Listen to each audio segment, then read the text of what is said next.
Your friend Jung, the great psychologist, says that the most powerful religious symbol is the circle. He says the circle is one of the great primordial images of mankind, that in considering the symbol of the circle, we are analyzing the self. And I find you in your own work throughout the course of your life coming across the circle, whether it's in the magical designs the world over, whether it's in the architecture, both ancient and modern, whether it's in the dome-shaped temples of India, or the calendar stones of the Aztecs, or the ancient Chinese bronze shields, or the visions of the Old Testament prophet Ezekiel, whom you talk about, the wheel in the sky. You keep coming across this image. Yeah, it's an ever-present thing. It's the center from which you've come, back to which you go. I remember reading in a book about the American Indians called The Indian Book by Natalie Curtis. It was published around 1904. Her conversation with a chief.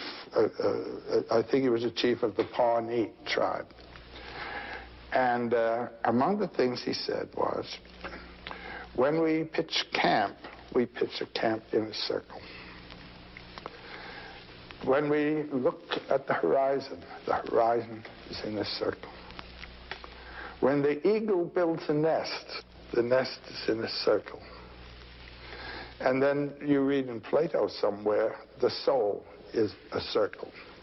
I suppose the circle represents a totality. Within the circle is one thing. It is encircled, it's enframed. That would be the spatial aspect. But the temporal aspect of the circle is you leave, go somewhere, and come back. The Alpha and Omega. God is the Alpha and Omega, the source and the end. Somehow the circle suggests immediately an completed totality, whether in time or in space. No beginning, no end. Well, round and round and round. The year. Well, this is November again, you know, and we're about to have Thanksgiving again. We're about to have Christmas again. And then not only the year, but the month, the moon cycle, and the day, the cycle. And this is, we're reminded of this when we look on our watch and see the cycle of time is the same hour, but another day, and all that sort of thing. Why do you suppose the circle became so universally symbolic? Well, because it's experienced all the time.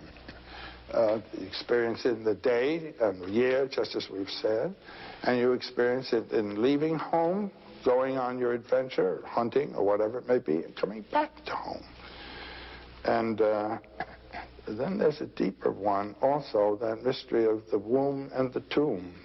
When people are buried, it's for rebirth. I mean, that's the origin of the burial idea. You're put back into the womb of Mother Earth for rebirth.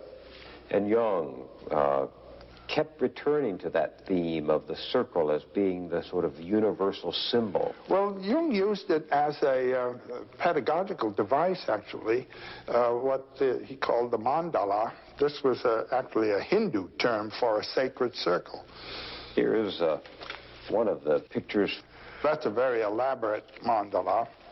You have the deity, the center, with the power source, the illumination source, and these are the manifestations or aspects of its radiance.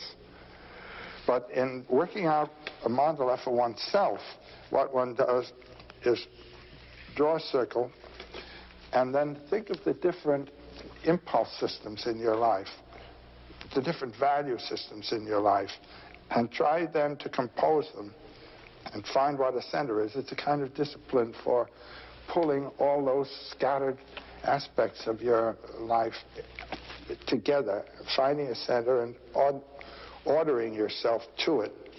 So you're trying to coordinate your circle with the universal circle. To be at the center. At the center. The Navajo have that wonderful image of what they call the pollen path. And when you realize what pollen is, it's the life source And it's a single path, the center. And then they will say, you know, beauty before me, beauty behind me, beauty to the right of me, beauty to the left of me, beauty above me, beauty below me. I'm on the pollen path.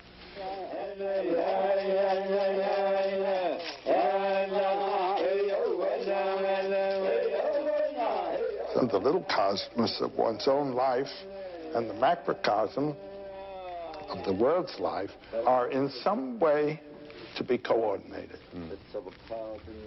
Well, for instance, among the Navajo Indians, healing ceremonies were conducted by way of sand paintings, which are mostly mandalas, on the ground, and then the person who is to be treated moves into the mandala. There will be a mythological context that he will be identifying with, and he identifies himself with that power. And this idea of sand painting with mandalas and used for meditation purposes appears also in Tibet. In the great tantric monasteries outside of Lhasa, for instance, Gyuto, they practiced sand painting, cosmic images and so forth, indicating the forces of the spiritual powers that operate in our lives. Now, what do you make of that in two very different cultures, the same imagery emerges? Yes. Well, there are only two ways to explain it, and one is by diffusion, that an influence came from there to here, and the other is by separate development. And when you have the idea of separate development, this speaks for certain powers in the psyche which are common to all mankind. Otherwise, you couldn't have, and to the detail, the correspondences can be identified. It's astonishing when one studies these things in depth, the degree to which the agreements go between totally separated cultures. Which says something about the commonality of the species, doesn't it? Well, yes. That was Carl Jung's idea, which he calls the archetypes of the collective unconscious. What do you mean by archetypes? An archetype is a constant form, a basic fundamental form which appears in the works of that person over there and this person over here without connection. And they are expressions of the structure of the human psyche. So if you find in a variety of cultures, each one telling the story of creation, or the story of a virgin birth, or the story of a Savior who comes and dies and is resurrected, you're saying something about what is inside us and the need to understand. That's right. One can say that the images of myth are reflections of spiritual and depth potentialities of every one of us. And that through contemplating those, we evoke those powers in our own lives to operate through ourselves. There was a very important anthropologist, he's the one with whom my works begin, you might say, my studies, Bastian in Germany, end of the last century and first part of this.